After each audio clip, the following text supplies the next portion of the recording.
Assalamualaikum warahmatullahi wabarakatuh. Oke, saudara sekalian, kita kali ini akan membahas tentang laporan arus kas. Di dalam materi laporan arus kas ini nanti akan kita bagi menjadi tiga bagian ya, tiga bagian video. Video yang pertama ini kita akan membahas tentang apa itu laporan arus kas, fungsinya, dan sedikit tentang metodenya. Kemudian nanti video yang kedua itu adalah tentang kita akan membahas lebih detail lagi tentang bagaimana cara menyusun laporan arus kas dengan menggunakan metode tidak langsung, gitu ya. Kemudian yang ketiga nanti adalah bagaimana menyusun laporan arus kas dengan metode langsung, gitu ya. Oke, baik, itu adalah gambaran materi yang akan kita bahas melalui tiga video. Ini video yang pertama. Video yang pertama adalah kita di materi kita sesi ini adalah apa sih sebenarnya laporan arus kas itu. Baik, saudara sekalian. Jadi laporan arus kas itu menjadi laporan yang sangat penting bagi perusahaan, ya, karena bagian yang juga tidak bisa dipisahkan. Jadi kalau kita membaca laporan keuangan, untuk mendapatkan informasi laporan keuangan, maka kita tahu laporan keuangan itu kan ada laporan posisi keuangan, ada laporan laba rugi, ada laporan perubahan ekuitas, ada laporan arus kas, dan ada catatan atas laporan keuangan. 5 komponen laporan keuangan ini harus dibaca atau digunakan secara terintegrasi ya, tidak bisa parsial. Misalkan membaca neraca saja, menjadi laporan rugi saja, atau membaca laporan arus kas saja, tidak. Tapi ini satu bagian yang saling terkait dengan satu dengan yang lainnya. Nah, laporan arus kas ini akan memberikan, intinya sebenarnya laporan arus kas itu akan memberikan informasi kepada kita dari manakah perusahaan itu menghasilkan kasnya. Dari situlah kemudian ketika kita tahu bahwasanya perusahaan ini dari mana saja sumber arus kasnya, maka kita bisa mengevaluasi bagaimana kinerja perusahaan itu. Oke, secara rinci adalah laporan arus kas itu akan memiliki beberapa fungsi ya. Beberapa fungsi yang akan kita lihat. Yang pertama adalah laporan arus kas itu adalah akan mengevaluasi ya. Kita akan mendapatkan informasi bagaimana sih kemampuan perusahaan itu dalam menghasilkan kas dari aktivitas operasi. Ini penting sekali saudara sekalian. Jadi jangan sampai kalau kita menjadi manajer itu jangan sampai kita merasa gembira, oh arus kas saya meningkat dari tahun pertama menjadi tahun kedua itu meningkat. Ya, belum tentu meningkatan itu menjadi sesuatu yang menggembirakan. Kenapa? Karena arus kas itu harus lihat dari mana sumber arus kas itu. Kalau arus kasnya itu, penambahan arus kasnya itu berasal dari aktivitas operasi, maka itu menjadi sebuah kabar gembira. Kenapa? Karena perusahaan produktif. Ya, aktivitas operasi ini berasal dari mana? Dari bisnis inti dari perusahaan itu. Ya, jadi kalau misalkan bisnisnya adalah jual beli barang elektronik, maka arus kasnya harus berasal dari hasil perdagangan barang-barang elektronik. Ya, menjadi tidak baik itu kalau misalkan arus kasnya itu paling banyak berasal dari aktivitas yang lainnya, bukan aktivitas utamanya. Itu menjadi sebuah tanda tanya besar apakah perusahaan ini bekerja atau tidak sebenarnya, gitu ya. Kemudian yang kedua adalah kita akan dari laporan arus kas itu akan bisa mengetahui kapasitas operasi perusahaan. Dari sini kita akan bisa tahu karena kita bisa tahu arus kasnya itu dari mana saja. Nah, kita akan bisa tahu bagaimana sih kemampuan perusahaan dalam beroperasi menjalankan bisnis utamanya ini, gitu ya. Bisa menghasilkan kas atau tidak, gitu ya. Kemudian yang ketiga adalah yang tidak kalah penting adalah dengan laporan arus kas ini kita akan bisa tahu kemampuan perusahaan dalam memenuhi kewajiban jangka pendek maupun jangka panjangnya.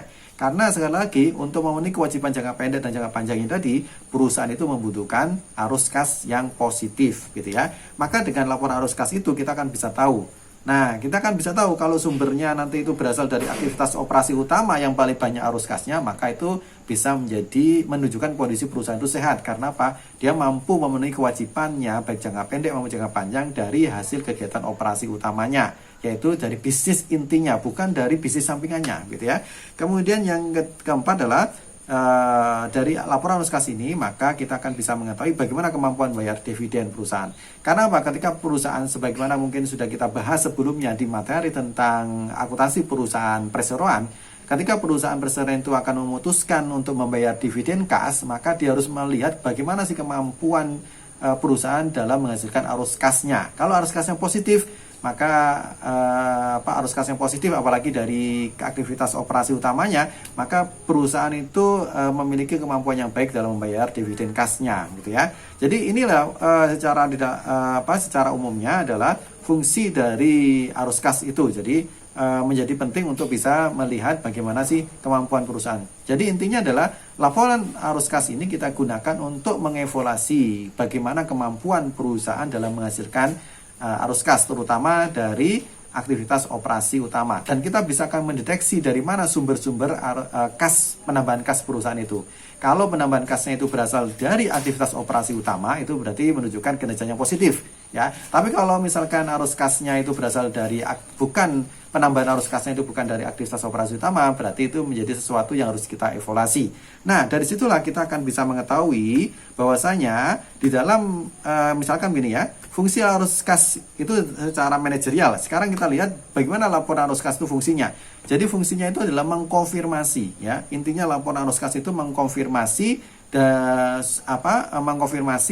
kas penambahan kas. Misalkan ini ya, misalkan ini ada di sebelah kanan ini adalah laporan arus kas ya, sebelah kanan ini laporan arus kas, kemudian sebelah kiri adalah laporan posisi keuangan. Kita cek sekarang di kasnya ya, kasnya. Kita lihat di sini pada tanggal 31 Desember 2018 ini itu arus kasnya itu sebesar 143.594 ini dalam jutaan ya. Kita lihat di sini arus kasnya itu sama ya, ada penambahan arus kas, saldo kasnya dari sini. Kita lihat di sini ada penambahan, ada kenaikan 11.019.007 gitu ya, penambahannya ini, penambahan arus kasnya. Kita lihat, kita bandingkan dari mana, dari tahun 2017 ya. Tahun 2017 ini dari 124.949 naik menjadi 143, ada kenaikan ya. Ada kenaikannya dibandingkan tahun sebelumnya, yaitu sebesar ini ya, kenaikannya ini ya. Nah, ini kan menunjukkan apa? Kalau kita lihat di sini bahwasanya kenapa tadi saya katakan bahwasanya laporan arus kas itu fungsinya adalah kita ingin mengkonfirmasi penambahan arus kasnya itu berasal dari mana saja gitu ya. Nah, itu contohnya adalah kalau kita menyusun laporan arus kas nanti, kalau misalkan saldo akhir tahunnya ini sama dengan yang di neraca, kita mengkonfirmasi. Ini adalah mengkonfirmasi ya, mengkonfirmasi arus kasnya di sini di neraca atau di laporan posisi keuangan ada 143.594, maka di dalam kita menyusun laporan arus kasnya itu tertera 143.594 sama gitu ya. Kalau sama apa fungsinya? Nanti mengkonfirmasi dari mana sumbernya gitu ya. Kita akan bisa melihat dari sini. Misalkan dari aktivitas pendanaan ini, itu ternyata ada arus kas yang digunakan sebesar 13.751. Jadi kita akan bisa tahu kenaikan sebesar 19.007 ini itu berasal dari mana sebenarnya kenaikan itu. Apakah dari aktivitas operasi, apakah dari aktivitas pendanaan, apakah dari aktivitas investasi perusahaan gitu ya. Nah, itu adalah fungsi umum ya. Fungsi secara umum dalam kita mendapatkan informasi adalah sebenarnya kita ingin mengkonfirmasi penambahan arus kasnya dari tahun pertama tahun kedua itu disebabkan karena kenaikan di mana sih? Apakah dari aktivitas operasi, apakah dari aktivitas yang lainnya gitu ya. Yang kita lihat adalah kemampuan dia. Yang bagus adalah kalau kenaikan arus kas itu berasal dari aktivitas operasi, artinya itu adalah bisnis intinya gitu, berjalan dengan baik gitu ya. Karena itulah kemudian di dalam laporan arus kas itu dikelompokkan menjadi 3 aktivitas sumber arus kas, yaitu arus kas dari aktivitas operasi, kemudian arus kas dari investasi, kemudian arus kas dari aktivitas pendanaan ya. Jadi sebenarnya kalau kita lihat sebenarnya secara keseluruhan perusahaan itu dalam menghasilkan kasnya itu berasal dari 3 aktivitas utama ini, yaitu aktivitas operasi, aktivitas investasi, atau aktivitas pendanaan. Kita lihat satu-satu sebenarnya.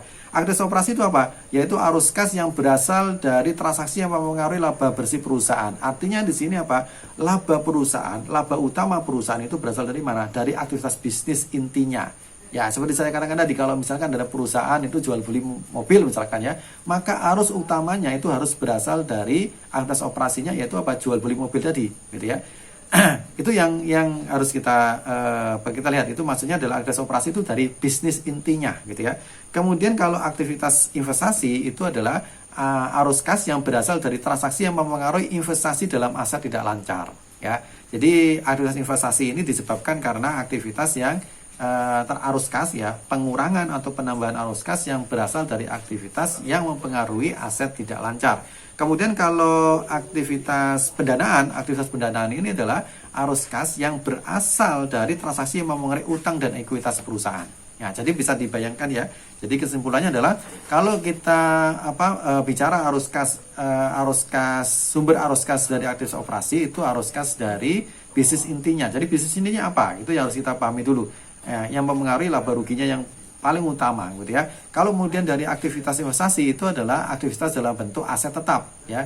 Baik itu penambahan aset maupun penjualan aset gitu ya. Berarti ini berasal dari aktivitas investasi. Sedangkan aktivitas pendanaan itu adalah aktivitas yang berkaitan dengan kewajiban sama ekuitas gitu. Jadi kalau misalkan perusahaan itu membayar utang, membayar kewajiban jangka pendek, kemudian menerima tambahan pinjaman baru misalkan ya, menerbitkan obligasi dan sebagainya, itu adalah aktivitas pendanaan. Atau menerbitkan saham misalkan, itu juga berkaitan dengan aktivitas pendanaan. Jadi di sini kita akan bisa tahu di aktivitas pendanaan ini sebenarnya adalah sumber pendanaan ya, sumber pendanaan atau sumber pembiayaan dari perusahaan itu berasal dari apa saja misalkan ya, apakah dari surat utang atau dari menerima kewajiban jangka pendek atau jangka panjang lainnya, atau membayar dan sebagainya, atau dari ekuitas atau tambahan modal dan sebagainya. Jadi di sini kita akan bisa tahu mengevaluasi tadi, evaluasi. Kalau misalkan kemampuan perusahaan ini baik, dikatakan baik kalau ya arus kas dari operasi itu positif dan lebih besar ya. Kalau misalkan dari arus kas investasi ini berarti perusahaan itu sedang kalau misalkan banyak aktivitas investasi yang berasal dari aktivitas investasi ini, berarti perusahaan itu sedang melakukan menjual aset-asetnya gitu ya, gitu ya. Atau kalau arus kasnya negatif dari investasi ini berarti menunjukkan perusahaan itu sedang melakukan pembelian alat-alat ya, pembelian aset-aset tetap tadi gitu ya. Kalau aktivitas dari pendanaannya besar itu berarti banyak sumber pendanaan baru gitu ya. Oke, itu 3 jenisnya. Kemudian kita lihat sekarang, misalkan ini adalah perbandingan arus kas ya. Kita ini adalah laporan arus kas. Contoh laporan arus kas dari sebuah perusahaan ya. Contoh laporan arus kas dari sebuah perusahaan. Yaitu kita di sini kita lihat ini laporan arus kas dari perusahaan ada tahun 2018, tahun 2017 ya. Ini kita lihat dari aktivitas operasinya ya. Dari aktivitas operasinya kita lihat di sini. Jadi ada aktivitas dari operasi, kemudian ada aktivitas dari investasi, kemudian aktivitas dari pendanaan. Dan ini adalah total tadi ya 143,594 gitu ya. Nah, di sini kita lihat sekarang bagaimana kita menggunakan informasi di dalam laporan arus kas ini untuk kebutuhan pengambilan keputusan gitu ya. Kita lihat di sini aktivitas operasinya itu dari tahun sebelumnya ya, tahun 17 itu mengalami peningkatan gitu ya. Artinya di sini kalau kita lihat penambahan arus kas ya, pada tahun 2018 ini ada penambahan arus kas baru ya. Arus kas baru, penambahan arus kas baru itu sebagian besar disebabkan karena kemampuan perusahaan yang baik dalam menghasilkan arus kas dari investasi gitu ya. Kita lihat di sini yang menghasilkan arus kas yang paling besar itu adalah di aktivitas operasi gitu ya. Kita lihat di sini di aktivitas investasi ya. Di aktivitas investasi ini sebesar negatif ya, 64.366. Ini negatif maksudnya apa? Ada kas yang digunakan ya. Jadi ada kas yang digunakan. Kalau aktivitas investasi ini negatif di sini, itu berarti menunjukkan apa? Menunjukkan perusahaan ini sedang melakukan investasi dalam bentuk alat-alat atau bentuk aset tetap gitu. Kita lihat aja di sini. Di sini ada penjualan aset tetap, kemudian ini ada perolehan aset tetap baru ya. Ini coba kita lihat, ini perolehan aset tetap barunya adalah 124.000 paling banyak ya. Kemudian pembelian aset tidak berwujud. Jadi pada tahun 2018 ini itu perusahaan sedang melakukan investasi di dalam aset-aset tetapnya maupun aset tetap tidak berwujudnya gitu ya. Coba sekarang kita bergeser ke aktivitas pendanaan. Kita lihat di aktivitas pendanaan ini juga minus ya. Artinya minus apa? Berarti perusahaan ini cukup bagus ya. Maksudnya bagus kenapa? Bagus dalam artian dia melunasi ya negatif ini berarti apa? Dia mengeluarkan arus kasnya untuk melunasi kewajiban-kewajiban jangka pendek dan jangka panjangnya. Artinya di sini apa? Ada kemampuan yang baik perusahaan ini untuk menyelesaikan kewajiban-kewajibannya. Kita lihat aja di sini di aktivitas pendanaannya. Di aktivitas pendanaannya ini paling banyak itu adalah pembayaran utang bank jangka pendek ya sebesar 3.479.765 ini gitu ya. Ini meningkat dari tahun sebelumnya tahun 2000 jika dibandingkan tahun 2017 dengan 2018 ada kenaikan. Artinya apa? Ada kemampuan yang baik bagi dari perusahaan ini dalam memenuhi kewajiban-kewajiban jangka pendeknya. Kenapa dia mampu membayar kewajiban jangka pendek dan kewajiban jangka panjangnya? Karena dia mampu menghasilkan arus kas yang besar dari aktivitas operasi. Jadi kesimpulannya perusahaan ini cukup sehat gitu ya. Nah, itu contoh cara kita membaca laporan arus kas ini untuk pengambilan keputusannya. Oke, sekarang kita lanjutkan. Jadi kalau kita lihat di sini sumber pendanaan itu ya, jadi ada sumber pendanaan, ada penggunaannya ya. Sumber pendanaannya dari mana? Yaitu dari arus kas itu sumbernya dari mana ya? Dari aktivitas operasi, dari aktivitas investasi. Arus kas investasi itu berasal dari tadi ya, penjualan aset-aset tetap dan sebagainya. Kalau dari pendanaan ini adalah mendapatkan pendanaan dari eksternal dalam bentuk jangka pendek atau jangka panjang ataupun dari ekuitas atau penerbitan saham dan sebagainya. Sedangkan ini penggunaannya adalah kita lihat di sini kalau aktivitas operasi adalah untuk membayar untuk pembelian barang-barang baru gitu ya. Untuk di sini aktivitas investasi itu berasal dari apa? Untuk penggunaannya apa? Untuk membeli alat-alat baru gitu ya. Baik ataupun untuk membeli investasi dalam bentuk tidak berwujud gitu ya. Oke, kemudian untuk pendanaan ini adalah dari penggunaannya apa? Arus kasnya ini digunakan untuk membayar treasury stock ya, untuk bayar untuk pembelian saham baru, kemudian untuk bayar dividen dan sebagainya seperti itu. Jadi ini adalah gambaran umumnya. Ketika nanti kita akan menyusun laporan keuangan, kita harus mampu mengklasifikasikan mana sumber arus kas dari operasi, mana sumber kas dari pendanaan, mana sumber kas dari investasi, begitu juga dengan penggunaannya. Jadi Anda harus mampu bisa mengklasifikasikan mana yang aktivitas operasi, mana yang aktivitas pendanaan, mana yang aktivitas pendanaan atau investasi gitu ya. Jadi harus Anda klasifikasikan. Jadi ini adalah sumbernya, penggunaannya, sumber dan penggunaannya. Ini sumber arus kasnya, ini penggunaan arus kasnya. Jadi kita akan bisa mengetahui bagaimana kinerja perusahaan ini dari 3 aktivitas ini.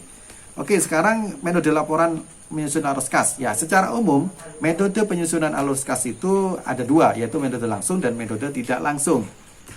Kalau kita bicara metode langsung, itu maksudnya apa? Dimaksud langsung di sini adalah sumber penggunaan kas dilaporkan secara langsung dalam arus kas. Jadi ini sumber penggunaan kasnya langsung dilaporkan dalam arus kas gitu ya. Sedangkan kalau metode tidak langsung itu adalah melaporkan arus kas dari laba neto dan menyesuaikan untuk pendapatan beban yang tidak melibatkan penerimaan atau pembayaran kas. Artinya di sini kalau kita lihat nanti metode langsung itu adalah metode pendekatan laba rugi, sedangkan metode tidak langsung ini adalah pendekatan laporan posisi keuangan atau neraca gitu ya. Yang paling banyak mana yang dilakukan? Yang paling banyak dilakukan sementara ini adalah dalam praktek dan metode tidak langsung. Kenapa? Karena dengan metode tidak langsung ini hanya mengandalkan pada pendekatan neraca saja, itu sudah cukup untuk bisa mengetahui bagaimana perubahan arus kas. Sedangkan yang ini butuh data yang lebih real time gitu ya, butuh data yang lebih, karena di sini dengan metode langsung itu adalah setiap arus kas yang masuk langsung dicatat, arus kas yang keluar dicatat dan sebagainya. Kalau sedang ini tidak memerlukan data yang real time gitu ya. Nanti seperti apa detailnya untuk metode ini nanti akan kita bahas satu persatu di video-video berikutnya. Jadi, kapan kita memilih metode langsung, kapan metode tidak langsung, itu tergantung pada kompleksitas transaksi. Kalau misalkan transaksinya itu tidak kompleks, itu mungkin bisa menggunakan metode langsung. Tapi kalau transaksinya kompleks dan banyak, maka kita bisa menggunakan metode tidak langsung supaya lebih efisien gitu ya. Memang ini trade off ya antara efisiensi dengan real time-nya. Jadi memang kalau metode langsung itu lebih real time gitu ya. Tapi kalau metode langsung itu memang butuh waktu yang butuh waktu di akhir ya, tapi lebih efisien gitu ya.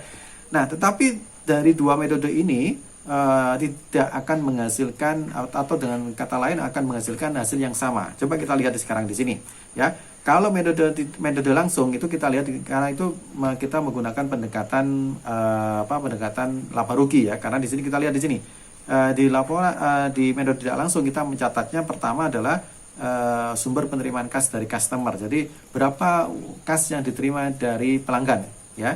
Jadi nanti yang membedakan sebenarnya antara metode langsung dan metode tidak langsung itu adalah terletak pada laporan arus kas, yaitu sumber aktivitas sumber kas dari aktivitas operasi sebenarnya yang membedakan. Sedangkan atas investasi pendanaan itu tidak ada perbedaan antara metode langsung dan metode tidak langsung ya. Kita lihat di sini dengan metode langsung ini pertama adalah berangkat dari laporan laba ruginya dulu, yaitu dari penerimaan kas yang diterima dari customer itu berapa. Kemudian nanti dikurangi dengan pengeluaran ya, pengeluaran untuk pembayaran pembelian barang dagangan, untuk pengeluaran untuk biaya operasi ya, kemudian untuk biaya bunga atau untuk pembayaran kas untuk untuk pajak dan sebagainya. Jadi kalau konsepnya di metode langsung ini adalah kita harus mengetahui dulu berapa penerimaan kas dari customer atau dari pelanggan, kemudian dikurangi dengan pengeluarannya. Itu yang metode langsung. Bagaimana dengan metode tidak langsung ya? Jadi di sini nantinya akan kelihatan bahwasanya kalau metode langsung itu berasal dari laporan laba rugi tadi, dari penjualannya. Jadi penjualan kasnya itu yang akan kita hitung lebih dulu, kemudian dikurangi dengan pengeluaran kasnya. Jadi memang lebih simpel dan lebih real time, cuma membutuhkan data yang lebih real time gitu ya. Kemudian kalau kita lihat bagaimana dengan metode tidak langsung. Jadi kita lihat di sini metode langsung itu berangkat dari laba bersihnya dulu ya. Dari laba bersihnya ini kemudian nanti dikurangi dengan dengan penyesuaian ya, penyesuaian terhadap beban, penyesuaian terhadap pengeluaran yang sifatnya non kas. Nanti kan kita bahas lebih detail lagi. Tapi gambarannya adalah seperti ini, gitu ya. Dan kalau kita lihat di sini dua metode ini itu akan menghasilkan angka yang sama, gitu ya. Ini hanya masalah cara untuk mengolah data, ya. Bukan dua cara ini tidak akan menghasilkan saldo yang berbeda, tapi akan menghasilkan saldo yang sama. Ya, dua cara ini akan menghasilkan saldo yang sama. Kita lihat di sini menggunakan metode langsung. Itu berangkat pertama pendekatannya dari laba rugi. Berapa sih pendapatan kas yang diterima dari customer, kemudian dikurangi dengan pengeluaran. Kita akan bisa tahu di sini di aktivitas operasi ini akhirnya menghasilkan angka yang 2.900. Begitu juga dengan metode tidak langsung. Ini pendekatannya adalah dari neraca ya. Dari neraca sebesar 3.050 gitu ya. Ini adalah laba ruginya. Kemudian dikurangi dengan apa? Dengan kenaikan kenaikan dari utang dagangnya ya sebesar 400, sehingga ini ketemu 3.450, kemudian dikurangi dengan biaya ya perlengkapan ya, bahan baku ya, bahan supplies ya, bahan perlengkapan gitu ya. Ada dikurangi dengan peningkatan. Artinya di sini kenapa ada peningkatan dikurangi? Karena itu ada pengeluaran kasnya sebesar 550 dikurangi. Jadi sama hasilnya gitu ya. Jadi sebenarnya nanti akan hasilnya sama, hanya cara untuk mengolah data itulah yang berbeda. Oke, nanti kita akan bahas detail satu-satu bagaimana metode langsung, bagaimana metode tidak langsung di video selanjutnya. Ya, video kali ini, video yang pertama ini kita membahas tentang apa sih laporan arus kas itu, kemudian aktivitasnya yang dikelompokkan itu seperti apa, kemudian sama bagaimana metodenya. Jadi di sini di video ini Anda harus bisa